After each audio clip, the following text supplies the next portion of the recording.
Hello. Okay, today's video is going to be a short and sweet one because I am tired after 2 weeks of stitching tree trunk after tree trunk after tree trunk.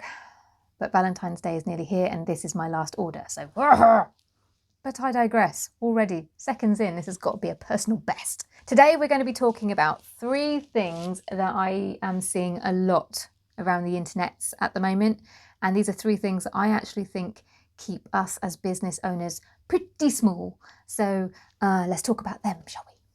Being too inspired by your competition. We all know what that means. Copying your competition, seeing what works for them and being inspired by it. What is that piece of hair doing? The problem with copying your competition, apart from being terrible, dodgy advice, is that you are basically training your customers, your followers, your community to see you as just that. Someone who doesn't have original ideas, original products, someone who just makes, what's the word I'm looking for? Imitations, I guess, of things that already exist. So you're just more of the same. If you copy too much, if you spend too much time focusing on other people, it comes across and it will have an impact on that know, like and trust factor. So you have to think of it in those terms. You may not have people say, oh, you're copying, because we're not 12, but people know it and they feel it and they see it, and this will have an impact on your business and it keeps it small.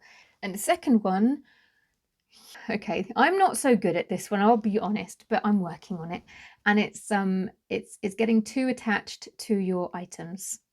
Items, ideas, again, it could be anything, but I'm speaking in terms of products for our businesses now. I have been known to get attached before.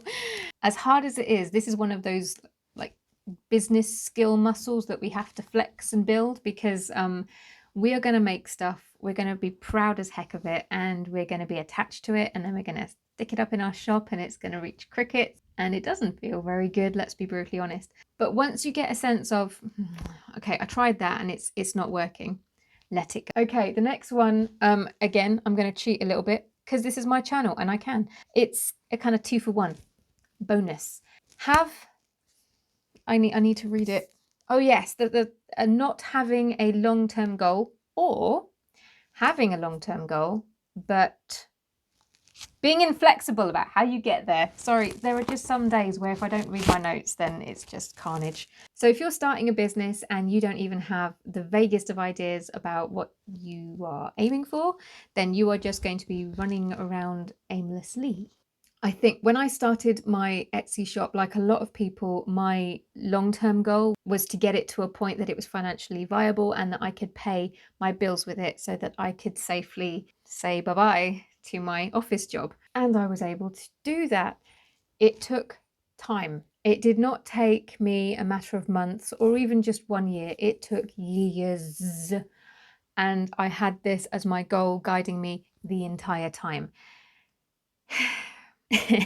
And the reason for that sigh is because it's always good to have a long-term goal, because it will help you make the right decisions. With every decision that you make, if you make it with that goal in mind, every decision you make will inch you closer to it. However, we get in our own way. You can have a long-term goal and we can get in our own way by being very inflexible about how we get there. I'm going to crack out my weekly metaphor.